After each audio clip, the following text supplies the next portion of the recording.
Bonjour et bienvenue, voici notre tour d'horizon économique, géopolitique, sanitaire et boursier. Nous sommes le mercredi 25 août et pour comprendre comment tourne la planète finance, c'est sur la bourse au quotidien et nulle part ailleurs. L'épisode du jour s'intitulera Aux États-Unis, le vrai luxe, mais c'est de se loger. Et oui, on a appris hier avec les stats des ventes de logements neufs que le marché demeurait très dynamique. Mais c'est surtout la hausse des prix qui est absolument vertigineuse, puisqu'on est à plus 18,4% de hausse sur un an, avec un prix médian des logements de 390 000 dollars. Et prix médian, ça ne veut pas dire la moyenne des prix, car elle tournerait plutôt aux alentours de 440 000 dollars au mois de juillet. Alors peut-être qu'au mois de juillet, les riches se sont un petit peu lâchés. Enfin, ce qu'il faut surtout retenir, c'est que depuis le mois de juillet 2011, il y a 10 ans, donc jour pour jour, ces mêmes logements, c'est vrai qu'ils se remettaient de la crise des subprimes, le prix médian des logements était alors de 232 000 dollars. Allez, ne vous fatiguez pas à faire le calcul, ça fait plus 68% de hausse en l'espace de 10 ans quand les salaires n'ont progressé en moyenne que de 25%, même pas la moitié.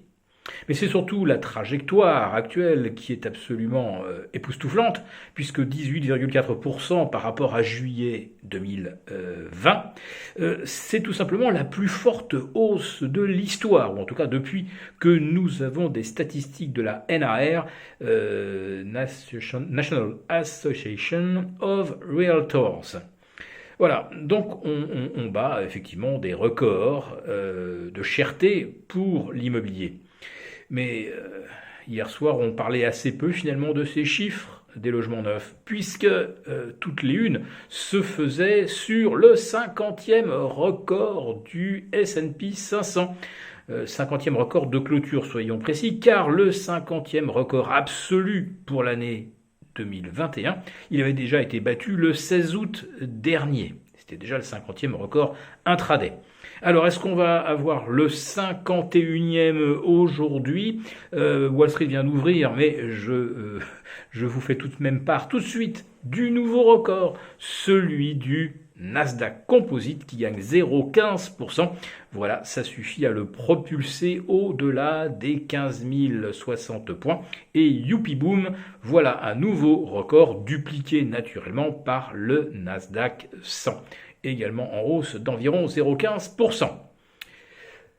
Et le CAC 40 dans tout ça, eh bien, là, c'est le grand sommeil. Figurez-vous qu'en l'espace de 6h30 de cotation, on n'a pas encore atteint le milliard de chiffre d'affaires. On est actuellement à peine 900 millions. Allez, on est reparti comme hier pour une séance à 1,5 milliard à 17h29 et avec l'arbitrage, on atteindra peut-être les 2,5 milliards.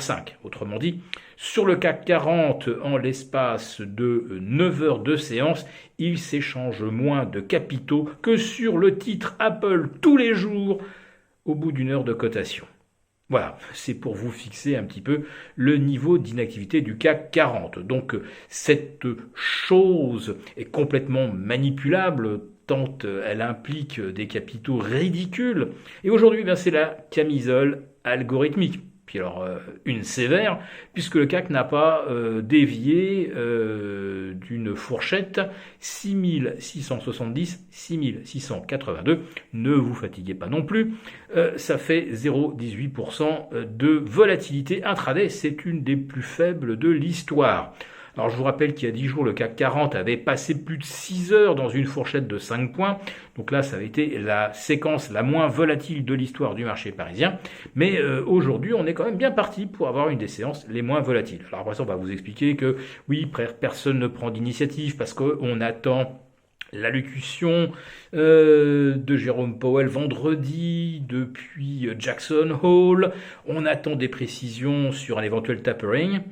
On risque d'attendre longtemps parce que, figurez-vous, Jérôme Powell sera peut-être candidat à sa propre succession en janvier, mais il pourrait aussi décider que finalement il a envie de se retirer en pleine gloire avec des marchés financiers au plus haut, et donc il serait comme Janet Yellen, le deuxième patron de la Fed à n'avoir jamais monté les taux d'intérêt en quelque sorte après une période de crise. Alors, je ne dis pas que Jérôme Powell n'a pas monté les taux, je dis simplement que depuis la crise et la normalisation relative de l'économie et surtout depuis que les marchés sont revenus au plus haut, il n'a pris aucune mesure pour restreindre la liquidité ou pour rendre le crédit un peu plus difficile d'accès pour ceux qui spéculent justement, qui font de la bourse à crédit. Voilà. Donc moi je serai Jérôme Powell, je ne parlerai pas de tapering et encore moins de relèvement des taux avant janvier prochain. Voilà. Donc je pense qu'on est à peu près tranquille pour Jackson Hole. On n'aura pas de discours brutal, sévère, qui pourrait provoquer une correction des marchés. Non, si la correction vient, elle viendra naturellement d'ailleurs. Pour l'instant, on en est réduit aux suppositions.